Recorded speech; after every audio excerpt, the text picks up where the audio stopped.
Hello guys, this is Shadow the Emo Hedgehog and I am showing you my new paper butterfly knife, aka the balisong knife.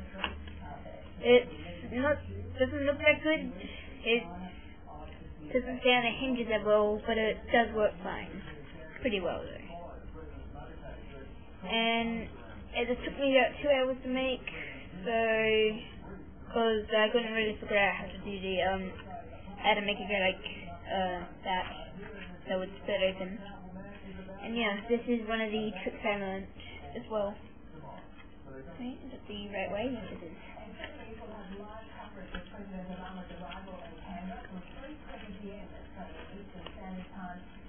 There you go.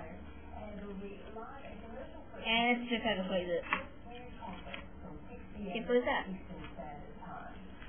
Open, close.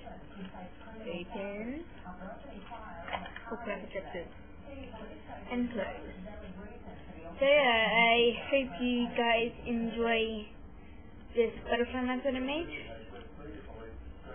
And yeah, and just to prove that this is made by me, and somebody doesn't steal this video, I put on the thing here. Yep, Shadow the Emo Hedgehog, and it says balisong right there. So just prove that it's mine. Right. Thanks guys, remember to comment, rate, and subscribe. And I'll see you guys with my next creation. Goodbye.